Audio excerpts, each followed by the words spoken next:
Hello again, welcome to another edition of the Real Ale Guide. Again joined by Real Ale in 140. Hello. Chris. Hi Chris. Yeah. We've got a beer from the Netherlands, I believe. It's a Brouwerij De Molen. And it's an Amarillo, which gives Show me the way to it. Show me the way to it. Show me the way to Amarillo. Yeah, it's a lot of the hops used in this is going to be the Amarillo hop, so it gives a suggestion away to what type of beer this is going to be. And I think at 9.2% ABV in a wine-sized bottle with a nice cap, it's going to be something like a double IPA, maybe. So if I could ask Chris to get this beer open, we got a couple of nice IPA glasses here. So You have to go for some filler for a second, mate. Well, like, sort this out. Oh, Christ. okay. Cold hands. Cold Small hands, wire. and yeah, it's been pretty. We've been looking after the children today outside while Mrs. Real Ale Guide and Mrs. Real Ale 140 been inside In the warm. reviewing some beer. We've come out. We're going to do it man style. We're going to do it outside in the middle of winter with our coats on. There we go. So there goes the cage, the huge cage there on the beer. And There we go. So what's happened to this? Oh. look at the smoke there. Lovely, lovely. Smells hoppy. Let's get some beer in a glass for you. Thick pour to that. Yeah, lovely thick pour, and that. Wow, there's a. Big old head on that. It's a large head, a nice consistency to the head, but it's the colour of the beer which has intrigued me. It's that. Dark amber. Yeah, it kind of gives off that. If you remember if you watched us review the Birra del Borgo Extra, the Real Extra, that was a big tasting double IPA. And this has got some of the bubbles are sticking to the side of the glass, some in the middle. It's moving medium fast, would you say? Yeah. Good. I don't know if you can pick that up in this light. Your glass is generating a bit more carbonation than mine. Mine's quite. It was quite settled, isn't it? Yeah, mine's quite giving off just large bubbles at the bottom. It's a good two-finger head. It's a white head. Kind of like fire extinguisher foam. Yeah, and it's right. Wow, look at that. Well, it's even left a dent. Yeah, it's a clinger. It's not going to go anywhere. That doesn't shake off easy.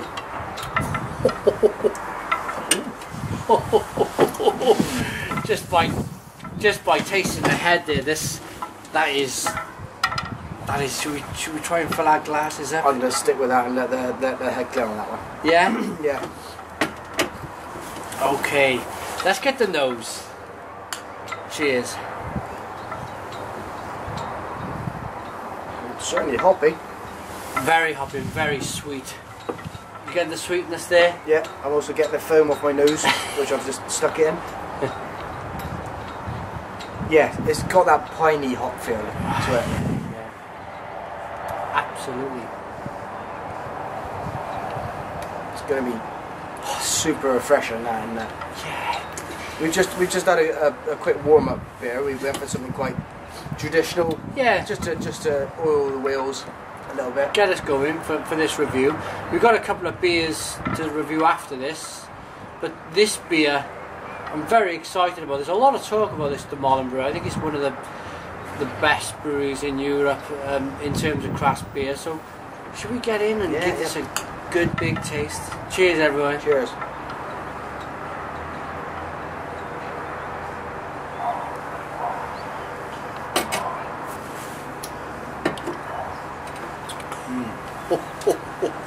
Oh. There's two hits there. Two big hits. Yeah, absolutely. The first one, you get the hop at the front, which is unusual. Yeah, yeah. Normally you get that at the back on the bitterness, but you get the hop straight away. Yeah. And you get the big sweep over your tongue following that fruitiness. What is it? I'm kind of getting a weird sweet, but it's kind of spicy at the same time. You get that kind of spiciness in there. Oh, that's gorgeous. I mean, we have to describe it. It's what we're here to do, but it's almost undescribable. Would you say? It's one of those ones you could find hard put to grab hold of, and sometimes there's a click and you're going to catch what, you know, if you're doing this at home, if you're trying to drink beers at home, it will come to you all of a sudden. I had one the other day that suddenly clicked. It was on bongo. Yeah. And it's gonna hit you, or it might be you know, like a jammy dodger, or you know, depending on what the beer is. So that's like a big. We get in bongos, which is a tropical fruit drink, non-alcoholic a drink. Of course, it's more or less a drink you pick up on a hot day to refresh yourself. But you certainly get that juicy, fruity, hoppy, spicy. It's sweet. You go for this as an American style. Yeah, so you've taken that on board, them flavours. Now we're going to try and go further into the beer, delve further into this beer and try and dissect it as we can.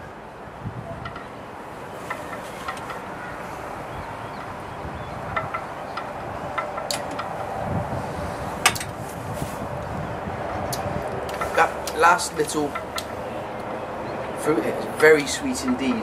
Yeah. It's, what is that fruit? Kiwi maybe? I don't. Do you know, I was just thinking kiwi fruit. I was just thinking it's that sweet. You take the pips and all with kiwi fruits, and you just take the skin off and just cut it up, wolf it down. It's got kiwi fruit in it in abundance. You're spot on there, absolutely spot on. And the levels of carbonation really, as you say a lot in your reviews, it pushes this beer around on your tongue. Yeah. And it really does. It's a sensation.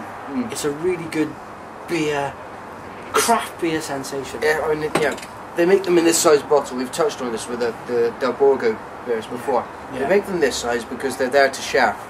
This isn't something, well, you could, if you wanted, you could sit down and tuck it away yourself, but I think you get bored by the end. Yeah, you want to just share it around and say, try this, it's a bit different.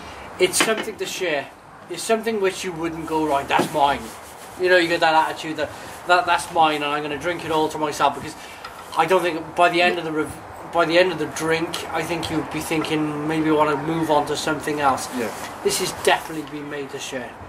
And the flavours in it aren't so big. I've had a few beers in the past where the flavour is so big, you think, if I have anything else now, I'm not going to be able to taste it.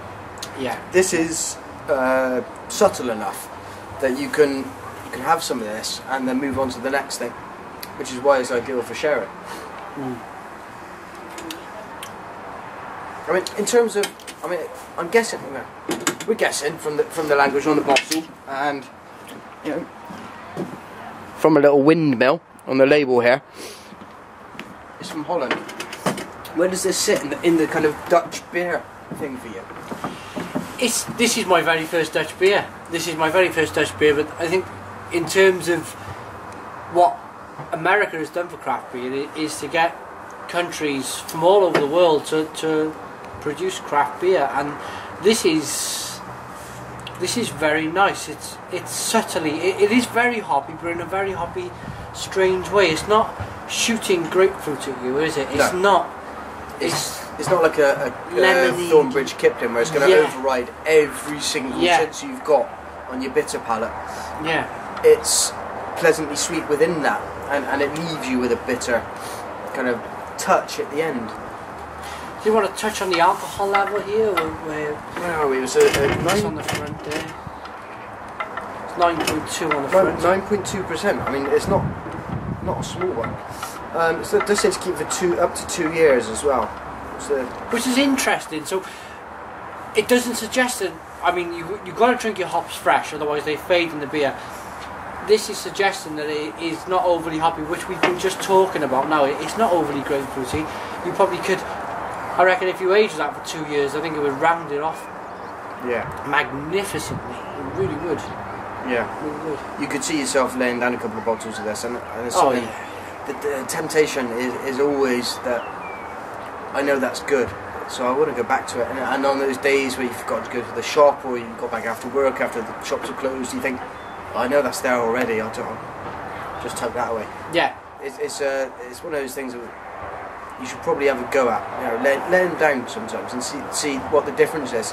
You know, we know, for example, that the white stout from the Durham brewery, they say to the brewer there, Ellie, says that if you let it down for 18 months, it comes better. Do you know when sometimes you get a name in your mind and then it gets suggested to you? This seems to me now that the white stout is 7%. This seems like a slightly ramped up version. If you think long and hard about it, it's got that white stoutiness about it, but it is slightly more hop with a hop presence. It is hoppier. But if you drunk the white stout from Durham, this is probably 2% and a little bit more hoppy. And it's not bringing in the malts in the same way. I think there was a nod in that beer towards the malts in terms of the phrase stout. Because we're all expecting, when you say stout, you're expecting black beer. This is it's in the original meaning of stout, which is strong, 9.2. But it's full of hops. It's absolutely gorgeous, really good. It's a lovely beer, really nice. Brewed and bottled in, I'm guessing at the pronunciation, Bodegraven. Recommended drinking temperature 10 degrees. Where are we with that? I think it's probably -5 out here. Yeah, it's a bit parky out here. Just throw your hood up and hide. It's slightly blue, but that's okay. We can always rub them together. If you let this go warm, it would go warmer. What do you think it would do? I think if you really cradled this beer in your hand and warmed it up, I think you probably get a little bit more out of the flavour.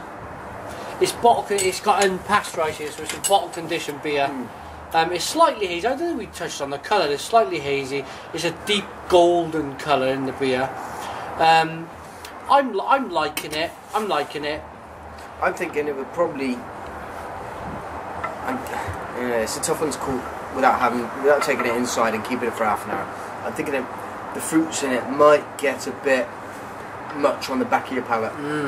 Maybe a little bit sticky. Just one quick thought. We'll probably end the review soon, but one quick thought. Would you say some strong cheese would cut through this bitterness? Some nice strong.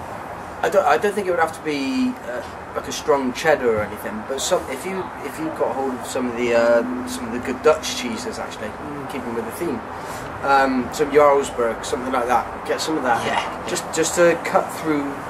The beer would cut through the fattiness of the cheese. Absolutely. And it would leave you with that mild kind of nutty flavour that Jarlsberg gives. Yeah. And it would complement this really well. I think it's designed obviously to be distributed, but if sometimes you have to think about where the beer comes from and what they're going to be doing with it and what they're thinking it might go with. If it's something from the local market, all the better. So Jarlsberg would be my accompaniment for this. Some really good Dutch, Danish cheese with this beer. I'm about ready to give a rating. I'll ask Chris first to give a rating on this. Where he thinks he would see himself drinking this. You've mentioned the food. Yeah, this for me is a kind of, you've got your friends around, you want to share a couple of bits. Maybe you pick up a Del Borgo and maybe you pick up a couple of other bits just to share around. You pick up a few 750 bottles out of your collection. Yeah, absolutely. And you say, try this, it's a bit special. And it is. It is a bit special. I'd go with an 8 on that basis. It's good, it's really tasty. So I think I'm going to join you on an 8. I think what you've mentioned here is exactly where I would see this beer. It's a beer which you've invited friends round to a party, they've brought their 6 packs of Carling or Budweiser, and you've gone, no. Hey, put it away. Put it away. Try some of this. I think this is where this beer sits. It sits in changing people's views on beer, and it's showing that there's a great variation in beer. So other than that, I think if I opened a beer to myself, I think I'd struggle to drink the whole bottle. Yeah. It's definitely a beer for sharing, so I'm going to give it an 8. I'll share Chris's thoughts on that. Quickly, before I go, I'd like to give a massive thank you to Johan, who sent these beers from Sweden. Without Johan's help, I wouldn't be trying any of these luxurious, amazing beers from around Europe and around the world. So thank you to Johan. Thanks for Chris for joining me. Tune in for a review next, which is either going to be a bare naked beer from Wales or a Durham Brewery Temptation. We might do the two.